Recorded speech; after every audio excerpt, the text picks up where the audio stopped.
Setting objectives helps you in positioning yourself to the right direction from the outset. You need to ask from yourself what you want to achieve from the engagement you're going to perform. You need to also consult from the stakeholders to understand what level of and what type of assurance they need once you conclude this engagement.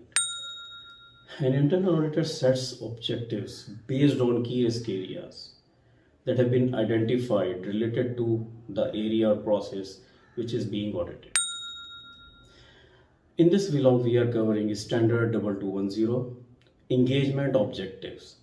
This is third standard of the series 2200, and now we are entering into a very interesting part for all the auditors who will be conducting an audit on their own or are part of the planning of any engagement.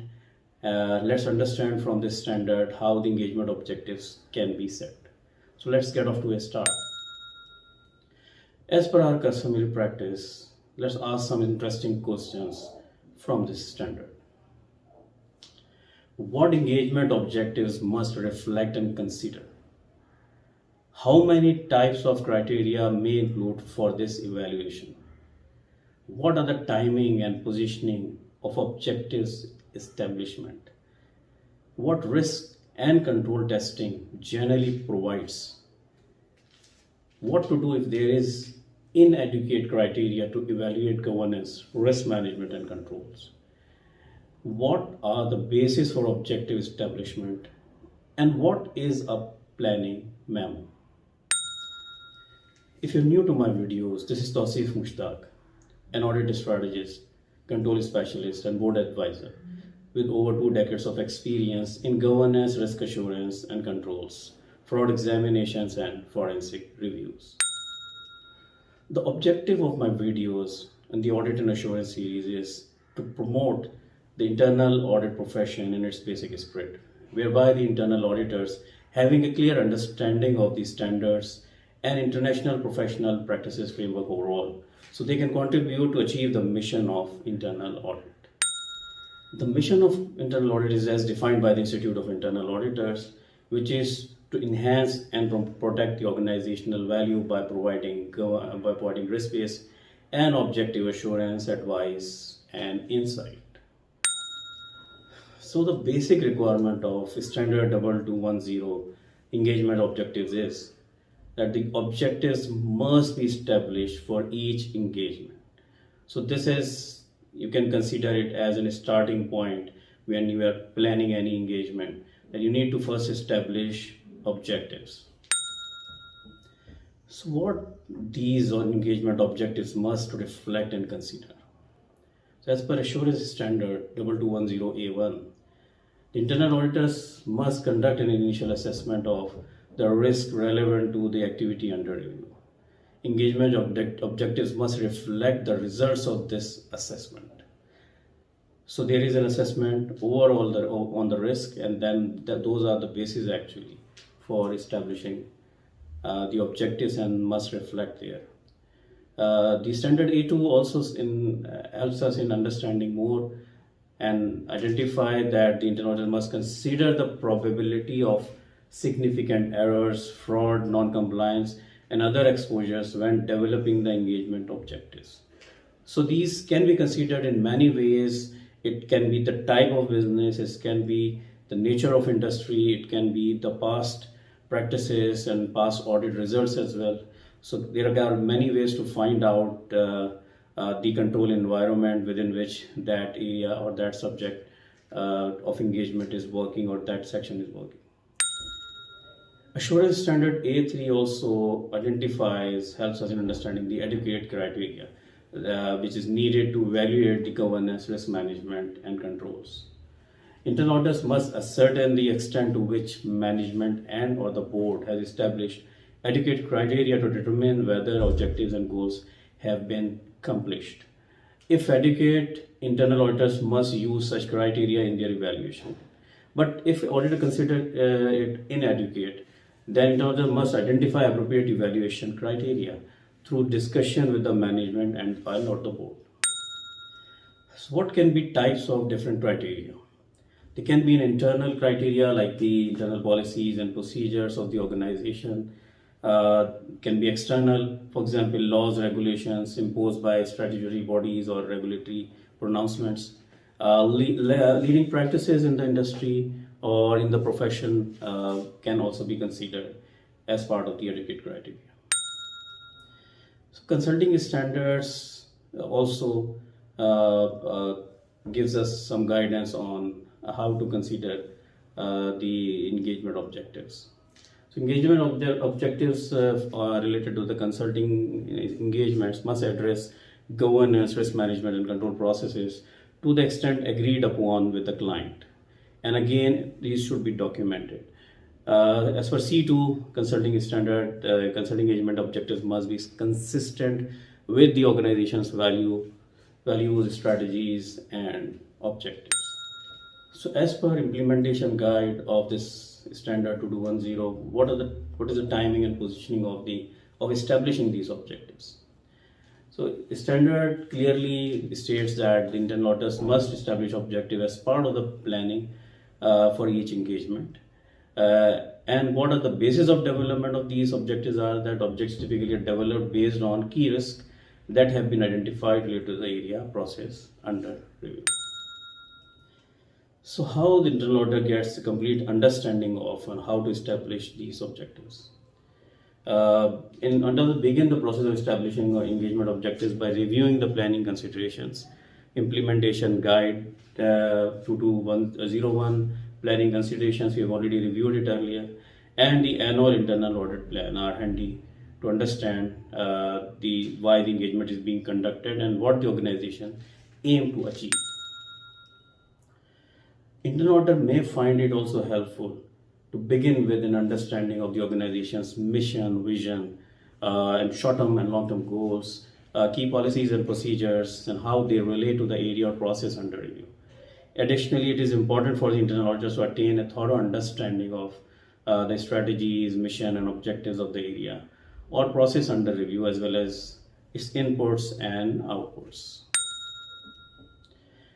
As we understood in the earlier part, prior to establishing the engagement objectives, it is useful for the internal auditors to determine whether a risk assessment was performed during the engagement's planning phase, and to attain a thorough understanding of the risk of both the organization and the area or process under review.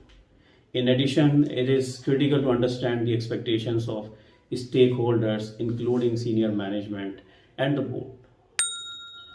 So what internal audit can do that internal can go through, can formulate his preliminary objectives by going through the annual internal audit plan, the prior engagement results, discussions with the stakeholders, and consideration of the mission, vision, and objectives of the area or process under review.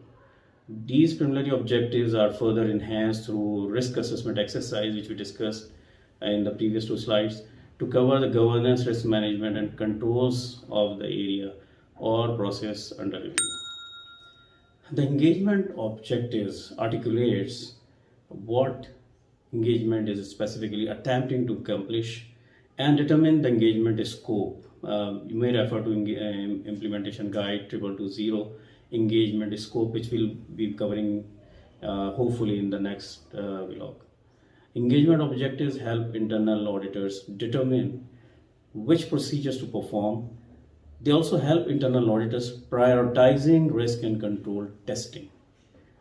So what they help, let me repeat this, that they prioritize the risk and control testing of processes and systems during the engagement.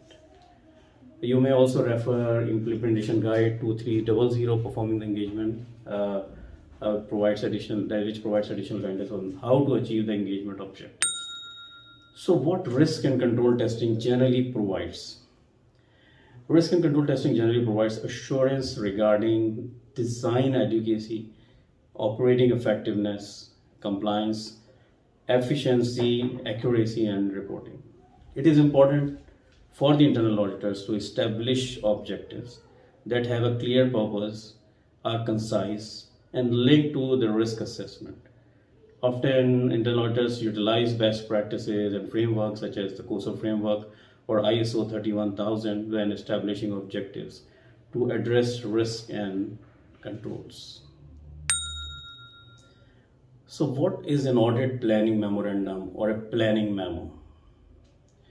The planning memo is an important document to communicate engagement objectives and other important background information to audit team members.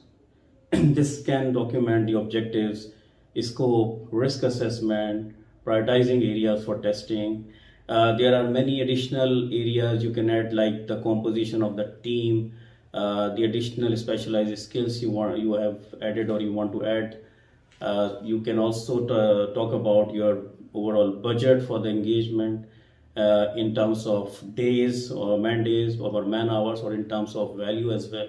So there are so many things you can add as part of the planning memo that will make it more better when you are putting a yardstick to judge how you have performed as compared to when you have planned it. So let's quickly get a snapshot of what we understood from this small but very important standard. Number one, what engagement objectives must reflect and consider. Then what to do if there is inadequate criteria to evaluate governance, risk management and controls. Timing and positioning of objectives, establishment and basis for development of the objectives. What is important for the annual internal audit plan and its review. How preliminary objectives of engagements are formulated and enhanced. How the engagement objectives articulated and assessed internal auditors. How risk and control testing generally provides assurance. And last but not the least is what is a planning memo. So in order to demonstrate conformance with this standard, which can be helpful in your compliance with the internal and external assessments of which are covered under standard 1300, let's see what documentation can be helpful so you can demonstrate conformance with standard 2210. These documents include the planning memo containing the engagement objectives as well as the approved audit work programs, which also lists the objectives. The engagement objectives should be articulated in the final engagement communication as well, whether you are doing a consulting engagement or an assurance engagement. Supporting records for the engagement such as meeting minutes or discussion notes from the interactions with the stakeholders, relevant emails. These documents may show how engagement objectives were derived. Internal audit policies and procedures that describe which steps internal auditors should take during an engagement may help demonstrate conformance with standard 2210. So thank you so much for staying till the end, understanding with me what this standard provides us. Please subscribe my channel, keep liking the videos, share these videos and my channel with other students so they can also get benefit and understand IIA standards and other areas relevant to internal auditors comprehensively. Thank you so much and have a good day.